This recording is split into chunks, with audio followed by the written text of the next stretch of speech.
आप देख रहे हैं विंध्य सत्ता न्यूज नेटवर्क। नमस्कार, आप देखना शुरू कर चुके हैं विंध्य सत्ता न्यूज नेटवर्क और मैं हूं आपके साथ वैशाली। मुख्यमंत्री डॉक्टर मोहन यादव ने रीवा में 96 करोड़ रुपए की लागत से निर्मित अत्याधुनिक भव्य जिला न्यायालय भवन का लोकार्पण किया। 5 मंजिला इस भवन के 3 खंडों में 40 कोर्ट रूम और 750 अधिवक्ताओं के बैठने की व्यवस्था की गई है। सुप्रीम कोर्ट और हाई कोर्ट के न्यायाधीशों की उपस्थिति ने कार्यक्रम की गरिमा को और बढ़ा दिया। मुख्यमंत्री ने कहा कि ये भवन रीवा ही नहीं बल्कि पूरे मध्य प्रदेश के लिए गर्व का विषय है। उन्होंने कहा कि 1834 में महाराजा द्वारा शुरू की गई न्यायिक परंपरा को नई दिशा दी गई है। उन्होंने राजा हरिश्चंद्र और महाराजा विक्रमादित्य की न्याय प्रियता का स्मरण करते हुए कहा कि नए कानूनों ने न्यायिक प्रणाली को अधिक प्रभावी बनाया है। 3 तलाक कानून की समाप्ति और राम मंदिर पर निर्णय जैसे उदाहरण न्यायिक गरिमा को सिद्ध करते हैं। मुख्य न्यायाधीश श्री सुरेश कुमार कैत का महत्वपूर्ण व्यक्तित्व। मध्य प्रदेश हाई कोर्ट के मुख्य न्यायाधीश सुरेश कुमार कैत ने कार्यक्रम को संबोधित करते हुए बताया कि राज्य में न्यायिक प्रणाली पर काम का अत्यधिक दबाव है। उन्होंने कहा कि प्रदेश में अन्य राज्यों की तुलना में अधिक प्रकरण दर्ज हैं, लेकिन न्यायाधीशों की संख्या बेहद कम है। उन्होंने बताया कि मध्य प्रदेश हाई कोर्ट में इस समय 4,78,000 से अधिक प्रकरण लंबित हैं। ऐसे में न्याय वितरण को गति देने के लिए 32 नए न्यायाधीशों की नियुक्ति अति आवश्यक है। उन्होंने कहा कि रीवा का नवीन न्यायालय भवन प्रदेश की न्यायिक प्रणाली को नई गति देगा और आगामी 50 वर्षों की आवश्यकताओं को पूरा करेगा। सुप्रीम कोर्ट के न्यायाधीशों की उपस्थिति और व्यक्तित्व। सुप्रीम कोर्ट के न्यायाधीश सूर्यकांत ने कहा कि मध्य प्रदेश सरकार के सहयोग से प्रदेश को 30 नवीन न्यायालय भवनों की सौगात मिली है। उन्होंने कहा कि मजबूत न्याय प्रणाली से देश का लोकतंत्र और प्रगति दोनों संभव है। जस्टिस JK माहेश्वरी ने रीवा के ऐतिहासिक न्यायिक स्वरूप का उल्लेख करते हुए कहा कि ये भवन जब करुणा, विवेक और न्याय से भर जाएगा तभी इसकी आत्मा जागृत होगी। उन्होंने रीवा के राजा विश्वनाथ सिंह द्वारा स्थापित मेताक्षरा और धर्मसभा जैसे ऐतिहासिक न्यायालयों का उल्लेख किया।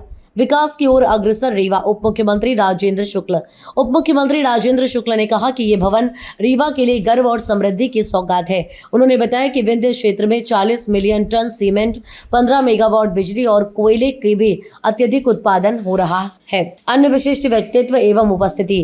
पोर्टफोलियो जज संजीव सचदेवा ने कहा कि रीवा की न्यायिक परंपरा संविधान से भी पुरानी है।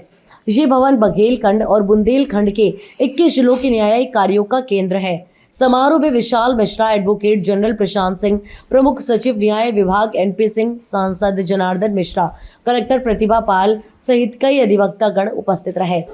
प्रधान जिला एवं सत्र न्यायाधीश राकेश मोहन प्रधान ने स्मृति चिन्ह भेंट कर अतिथियों का स्वागत किया। मुख्यमंत्री ने विश्राम गृह और माय रीवा सिटीजन ऐप का किया लोकार्पण। मुख्यमंत्री डॉक्टर मोहन यादव ने 6 करोड़ 56 लाख की लागत से निर्मित यूरोपियन शैली के विश्राम गृह का भी लोकार्पण किया।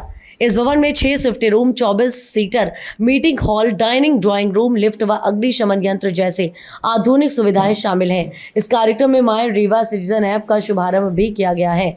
ऐप में शिकायत पंजीकरण, सेवा ट्रैकिंग, प्रमाण पत्र, कर भुगतान, photo upload, Google map location जैसी सुविधाएं मौजूद हैं।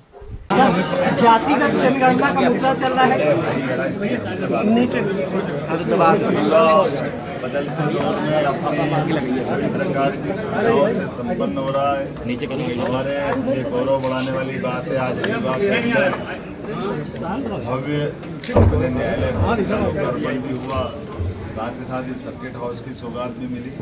रीवा में व्यापार, व्यवसाय, अलग अलग प्रकार के कई होना सरकारी अतिथियों के लिए भी व्यवस्था उस स्तर की होना चाहिए थी। ये नवीन भवन उस तरह की सारी सुविधा भी दे रहा है। मैं अपने उप मुख्यमंत्री माननीय राजेंद्र शुक्ला जी, यहाँ के सांसद माननीय जनार्दन मिश्रा जी, हमारे विधायक शिवराज सिंह जी, प्रजापति जी, माननीय जिला गुप्ता जी, यहाँ इस अवसर पर सभी वरिष्ठ नेताओं के साथ आज थोड़ा सा हमारा समय का टाइम टेबल अभी से थोड़ी देर बाद माननीय राष्ट्रपति महामहिम धनखड़ जी पधार रहे से ग्वालियर तुरंत पहुँच रहा था। तो यहाँ का भी जो भव्य दिव्य कार्यक्रम था उसको संशोधित किया है। उद्घाटन के भी तुरंत बाद हम जल्दी आ गए। माननीय न्यायमूर्तियों के साथ और समय का हमारा कार्यक्रम था, लेकिन सच में समय की अपनी बाध्यता है, पर फिर उसके बावजूद भी बहुत सुंदर सौगात थी। इसलिए मैं आज अपनी इस नए सर्किट हाउस की यहाँ के सभी जनप्रतिनिधियों को बधाई देना चाहूँगा और उम्मीद करूँगा कि रीवा के गौरव बढ़ाने वाले क्रम लगातार जारी रहेगा। इतना अच्छा भवन और इतनी सुंदर व्यवस्था, अंदर का फर्नीचर भी उसी प्रकार का है। एक सरकारी भवन में ठिकाना बड़ा कठिन जाता है। मैं माननीय राजेंद्र शुक्ला जी और सभी मित्रों को बधाई देना चाहूँगा। उम्मीद करूँगा विकास का क्रम चलता रहेगा। मेरी अपनी ओर से पुनः बधाई। सर, जातिगत जनगणना को लेकर कांग्रेस अपनी